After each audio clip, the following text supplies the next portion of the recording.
মাননীয় প্রধানমন্ত্রী মহাশয় ওয়েলকাম, মাননীয় পশ্চিমবঙ্গ বিরোধী দলনেতা ওয়েলকাম, মাননীয় প্রধানমন্ত্রী মহাশয় ওয়েলকাম।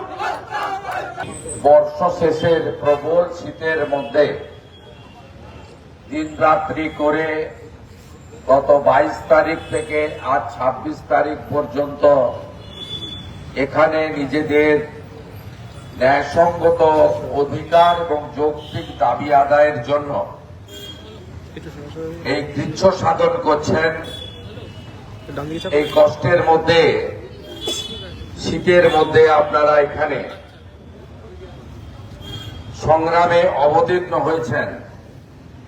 আপনাদের প্রত্যেককে আমি এই রাজ্যের বিরোধী দলনেতা হিসেবে 2,33,00,000 মানুষের প্রতিনিধি হিসেবে আমি আপনাদের সংগ্রামী অভিনন্দন জানাই। ওয়েস্ট বেঙ্গল ডিজাস্টার ম্যানেজমেন্ট এবং সিভিল ডিফেন্স ফাইটার্স অ্যাসোসিয়েশন,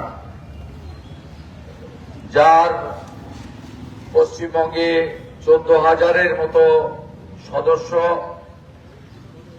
তার সম্পাদক প্রসেনজিৎ ভাই আমাকে আন্দোলন শুরুর দিন থেকেই বারে বারে মেসেজ করেছে আসার জন্য। আমাকে শুধু নয়, সংশ্লিষ্ট দপ্তরের মন্ত্রী, সর্বোপরি মুখ্যমন্ত্রী সহ সরকারের যারা আছেন তাদেরকেও তারা আবেদন করেছেন।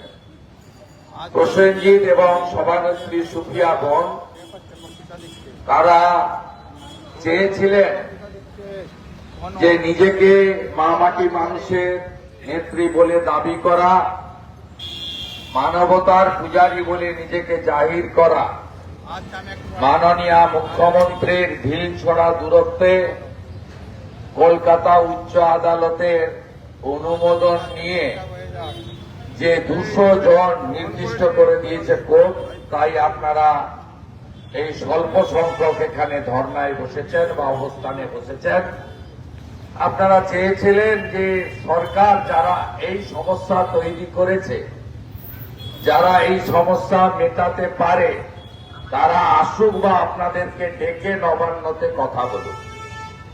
আমি তাই প্রসেনজিৎকে বলেছিলাম যে ভাই, আমি আওয়াজ তুলতে পারি বিধানসভার ভিতরে বাইরে, প্রেসে, সোশ্যাল মিডিয়াতে। আপনারা যদি আইনি লড়াই করতে চান, উপযুক্ত অভিজ্ঞ সিনিয়র লয়ার দিয়ে আপনাদের লড়াইকে আইনি লড়াইতে পরিণত করার ক্ষেত্রে আমি ভূমিকা নিতে পারি এবং আমি কথা দিতে পারি যে এই রাজ্যে যদি পরিবর্তনের সরকার আসে, সেই সরকারে যদি আগামী দিনে আমার কোনো ভূমিকা থাকে, আমি নিশ্চিতভাবে আপনাদের এই সমস্যার সমাধান করব, এই কথাও আমি দিতে পারি। আমি দেখতে চেয়েছিলাম 22, 23, 24, 25 আমাদের এই মুখ্যমন্ত্রী বা তার প্রতিনিধি আপনাদের ডেকে পাঠান অথবা আসেন কিনা। আমি আজকে বেলা 1টা পর্যন্ত অপেক্ষা করেছি। 6টার সময় আপনাদের উঠে যেতে হবে। আপনারা 31 তারিখ পর্যন্ত এই আন্দোলন চালাতে চেয়েছিলেন। হাইকোর্ট আপনাদের 26 তারিখ পর্যন্ত অনুমোদন দিয়েছে, পুলিশের বাধার পরেও।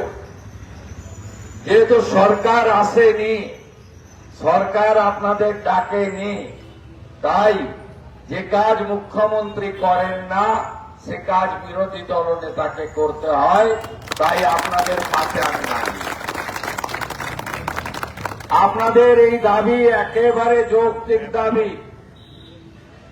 এই রাজ্যে ডিজাস্টার ম্যানেজমেন্ট এবং সিভিল ডিফেন্সের যে কাজ, এই কাজে আপনারা ট্রেনিং প্রাপ্ত, কারো দয়ায় নয়। 70,000 এই ধরনের ট্রেনিং প্রাপ্ত যুবক যুবতী, যারা জীবন মৃত্যুকে পায়ের ভিত্ত করে আর্ত মানুষের জন্য ঝাঁপিয়ে পড়তে চান, তারা স্থায়ী পার্মানেন্ট অ্যাপয়েন্টমেন্টের লেটার চাননি, চেয়েছেন 30 দিনের কাজ, 60 বছর পর্যন্ত কাজের নিশ্চয়তা, প্রভিডেন্ট ফান্ড এবং মেডিকেলের সুযোগ। এ দাবি অত্যন্ত লেজিটিমেট ডিমান্ড।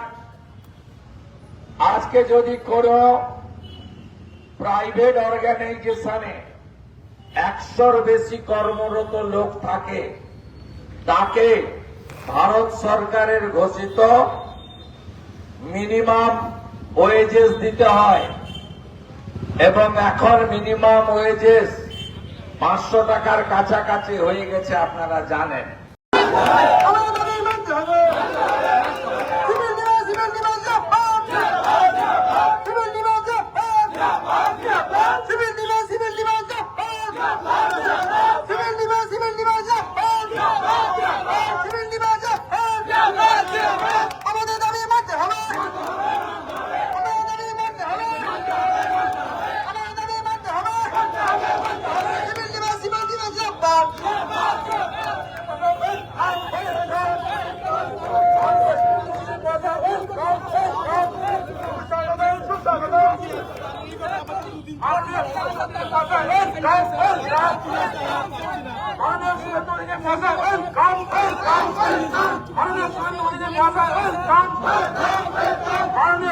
পশ্চিমবঙ্গ বিরোধী দলনেতা ওয়েলকাম। বর্ষ শেষের প্রবল শীতের মধ্যে দিনরাত্রি করে গত 22 তারিখ থেকে আজ 26 তারিখ পর্যন্ত এখানে নিজেদের ন্যায়সঙ্গত অধিকার এবং যৌক্তিক দাবি আদায়ের জন্য এই কৃচ্ছ সাধন করছেন। এই কষ্টের মধ্যে, শীতের মধ্যে আপনারা এখানে সংগ্রামে অবতীর্ণ হয়েছেন। আপনাদের প্রত্যেককে আমি এই রাজ্যের বিরোধী দলনেতা হিসেবে 2,33,00,000 মানুষের প্রতিনিধি হিসেবে আমি আপনাদের সংগ্রামী অভিনন্দন জানাই।